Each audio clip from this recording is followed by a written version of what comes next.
Mister Naik, আমি doctor Suryakanta পাওয়ার, Saint George hospital থেকে এসেছি। ধন্যবাদ এমন সুন্দর এবং আলোকিত বক্তব্যের জন্য। কোরআন ঈশ্বরের বাণী এই বিষয়ের উপর আপনি বলেছেন যে কোরআন আল্লাহর বাণী। আমার প্রশ্ন হলো, আপনার কাছে ঈশ্বরকে কে সৃষ্টি করেছেন? ঈশ্বরের উৎসটা কি? ভাই খুব সুন্দর প্রশ্ন করলেন যে যদি কোরআন ঈশ্বরের বাণী হয় তাহলে ঈশ্বরের স্রষ্টা কে। খুব ভালো প্রশ্ন। যদি আপনাকে জিজ্ঞেস করি যে আপনার বন্ধু জন একটা সন্তান জন্ম দিয়েছে, আপনি কি বলতে পারবেন সন্তানটা ছেলে না মেয়ে? আপনার বন্ধু জন হাসপাতালে একটা সন্তান জন্ম দিয়েছে, সন্তানটা ছেলে নাকি মেয়ে বলতে পারবেন?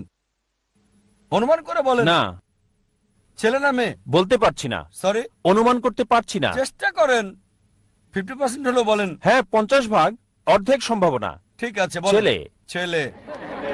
ভাই পুরুষ কি সন্তান জন্ম দিতে পারে? না, এখন এটা ছেলে না মেয়ে? নামটা মেয়ে নাম হতে হবে। আমি আপনাকে বলছি আপনার বন্ধু জন।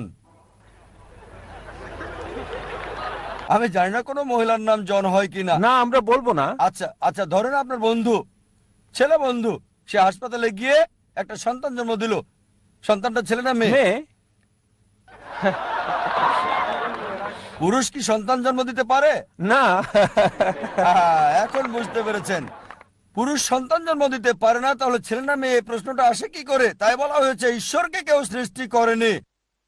আপনার প্রশ্ন কে ঈশ্বরকে সৃষ্টি করেছে, আমার প্রশ্নের মতো যে পুরুষটা সন্তান জন্ম দিয়েছে হাসপাতালে সেটা ছেলে নাকি মেয়ে, প্রশ্নটাই অযৌক্তিক। কারণ আমরা জানি যে পুরুষ সন্তান প্রসব করে না, তাহলে ছেলে না মেয়ে এই প্রশ্ন আসে কি করে? তাই বলা হয়েছে ঈশ্বরকে কেউ সৃষ্টি করেনি। প্রত্যেক সৃষ্টির একজন স্রষ্টা থাকে, ঈশ্বরের কোনো স্রষ্টা নেই।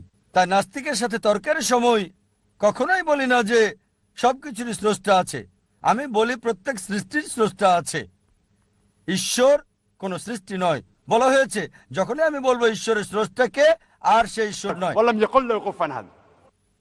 তার সংজ্ঞা হচ্ছে আল্লাহর কোনো স্রষ্টা নেই। আশা করি উত্তরটা পেয়েছেন। ঠিক আছে, ধন্যবাদ।